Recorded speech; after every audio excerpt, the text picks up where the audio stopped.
très important en particulier.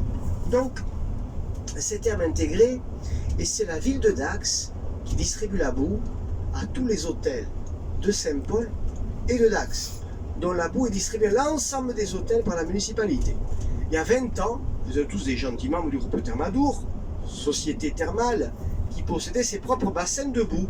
Aujourd'hui, la boue est uniformisée à l'ensemble des hôtels de Dax et de Saint-Paul-les-Dax en particulier.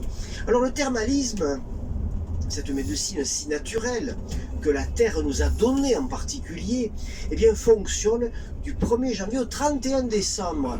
Il y a des variations saisonnières. Actuellement, par exemple, juillet et août, la fréquentation est moindre. Par contre, septembre, octobre, même novembre, la fréquentation atteint son sommet. Là, vous avez des arbres à ma droite qu'on appelle les liquidambares. C'est le cousin de l'érable, celui-ci à ma droite ici.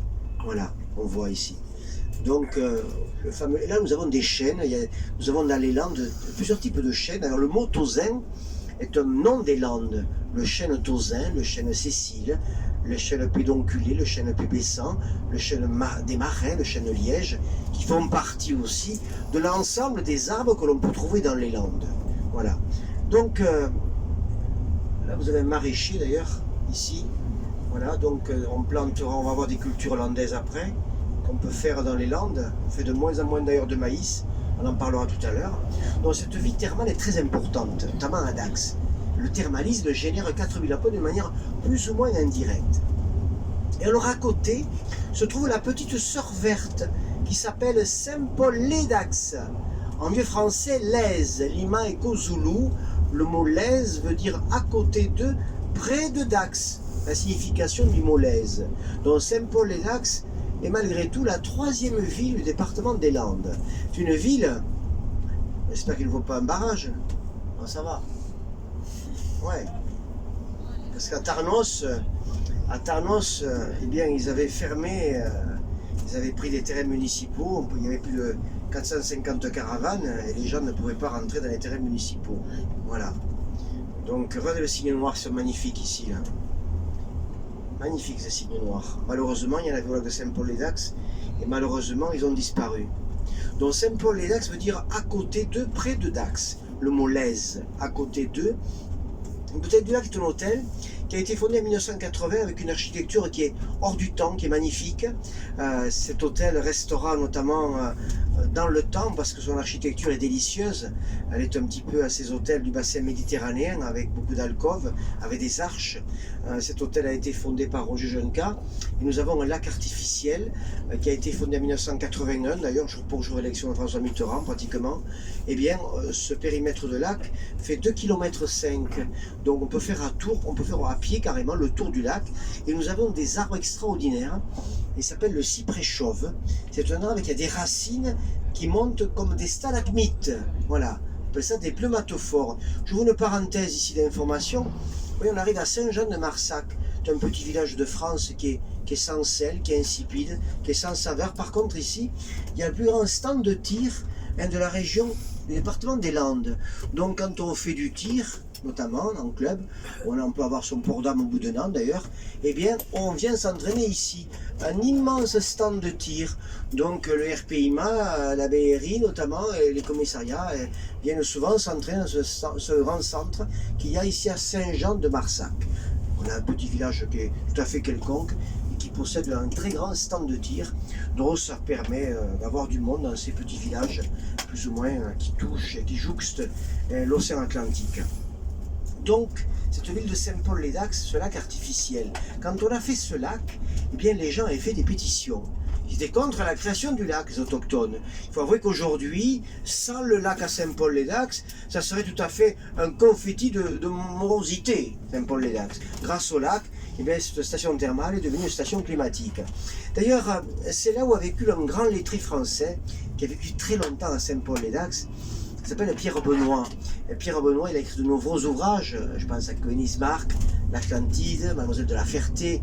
Et quand on lit tous les ouvrages de Pierre Benoît, quels qu'ils soient, tous ces personnages principaux commencent par la lettre A, Alpha, Antinéa, Anna, Antoine, tout simplement. Pour quelle raison? Parce que Pierre Benoît, eh bien, il est né à Albi, dont il rend un hommage natal à la patrie des Cathares, en l'occurrence la magnifique ville d'Albi. Là, à ma gauche, vous avez du soja. D'ailleurs, aujourd'hui, le soja, il est payé à 630 € la tonne.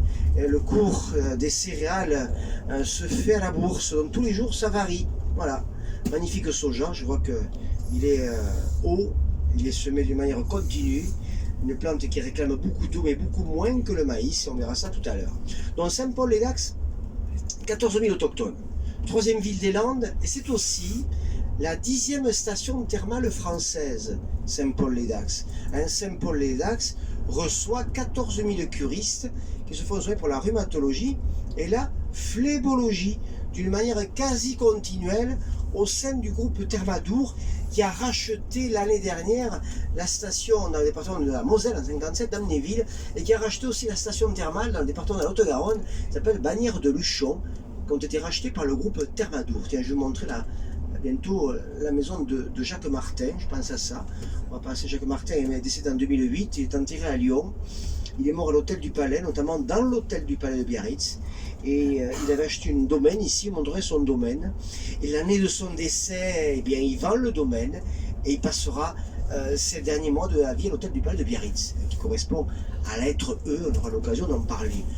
Le E de Gilles Montiro. Et Biarritz, en langue basque, bi en latin, c'est bi en latin c'est deux, et le mot ar en langue basque c'est roc et c'est rocher, dont la symbiose des deux mots va donner les deux rochers.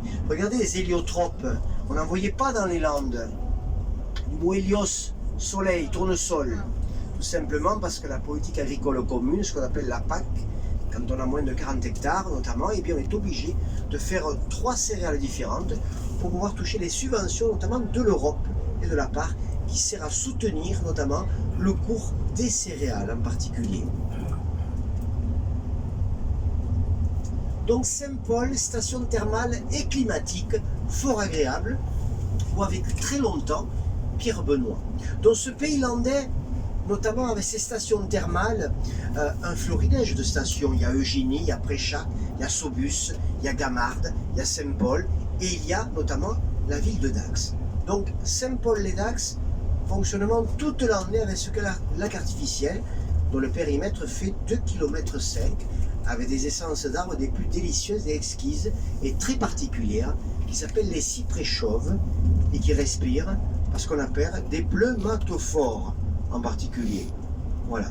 Donc, ça, c'est les Landes. Le thermalisme dans les Landes, on en a parlé un petit peu, il faut savoir que la vie landaise, la vie gasconne, ici les gens, eh bien, on va faire un petit peu de voyage dans l'histoire, avec l'histoire de ce pays landais. La maison landaise porte un nom, on appelle ça la meizou. La maison landaise possède notamment ce qu'on appelle une estantade, c'est une mezzanine, une avancée. Plus l'estantade était importante, plus les uns avaient une richesse, une notoriété, une force. Et la maison landaise, elle portait un nom, et les gens étaient inféodés au nom de la maison landaise, nom de maison. La maison pouvait s'appeler le cassou. En langue occitane, eh bien le cassou, à ma droite le soja, à ma gauche nous avons les fameux tournesols, qui vont être moissonnés pratiquement au début août en particulier. Donc la maison landaise par rapport à l'activité économique, le cassou, ça veut dire le chêne, la maison est entourée de chênes. La maison pouvait s'appeler le menuset, ça veut dire le bois, parce que dans les générations antérieures, on faisait du bois. Il faut savoir qu'on pratiquait dans les Landes et en Gascogne, car nous sommes en Gascogne. La Gascogne est une immense région qui s'étend depuis la périphérie toulousaine jusqu'à l'orée de la Gironde en particulier. Le cœur de la Gascogne, eh bien, c'est la ville notamment d'Augusta Oscorum, nom latinisé de la ville de Auch, qui est le cœur de la Gascogne. Où l'on parle occitan, on parle français. Vous voyez, cet arbre-là, à ma droite, c'est un chêne des marais. Ça ressemble le Magnolia grandiflora, mais un arbre à feuilles caduques très particulier. Eh bien, c'était le fameux chêne des marais. Donc, ce pays landais avait ses maisons landaises qui étaient construites en épis de blé, tout simplement, en argile. Et les carrières d'argile arrivaient de l'Occitanie carrément depuis Toulouse. Ça allait inonder tout le grand sud-ouest de la France, ces fameuses carrières d'argile, dont la maison landaise était en torchis, en petits cailloux. Et dans les murs, il y avait des poils d'animaux. Ça permettait d'entretenir une forme d'humidité l'hiver et une forme notamment de chaleur aussi, en peu la symbiose des deux. Il n'y avait pas d'étage à la maison landaise. Pas d'étage, c'est l'antithèse de la maison basque. Absolument pas d'étage dans la maison landaise, tout simplement. Donc, on pratiquait dans les Landes ce qu'on appelle la loi de primogéniture. Loi de primogéniture, c'est l'aîné, fille ou garçon. Absence totale de loi salique. Fille ou garçon, l'aîné de maison, devenait propriétaire de la maison et devait s'occuper de ses parents et de ses grands-parents. On appelait les maîtres jeunes et les maîtres vieux, qui cohabitaient carrément dans la maison. Des règles séculaires, depuis la nuit des temps, qui ont disparu totalement dans les Landes, mais qui subsistent toujours au cœur, notamment, du Pays Basque, où l'on pratique aujourd'hui, en 2022, la loi de primogéniture qui est pratiquée notamment au Pays Basque en particulier. On verra ça après. Donc, ces maisons landaises, au fil de l'eau, au fil du temps, ces gens, et à l'ombre des pins, j'ai envie de dire, eh bien ces gens se déplaçaient en échasse. Tiens, vous avez ici des courses landaises, c'est une tradition, notamment, c'est une tradition de génération en génération, de siècle en siècle, il n'y a pas de mise à mort. Là, ça vient d'une race de vaches qui a disparu. On appelait ces races au départ, l'origine, la marine des Landes. C'était une vache, une coursière maigre, qui ressemblait un peu au pelage de la limousine, un peu sombre, hein, un peu rouge, un peu armagnac, un peu cognac. C'était la marine des Landes. Ces vaches ont disparu et l'origine notamment de ces vaches noires vient de la fameuse marine des Landes, des coursières. D'ailleurs, il faut savoir qu'une vache charge parce qu'elle a peur. Autrement, elle ne charge jamais, elle a toujours peur, donc à ce moment-là, elle va charger. Voilà.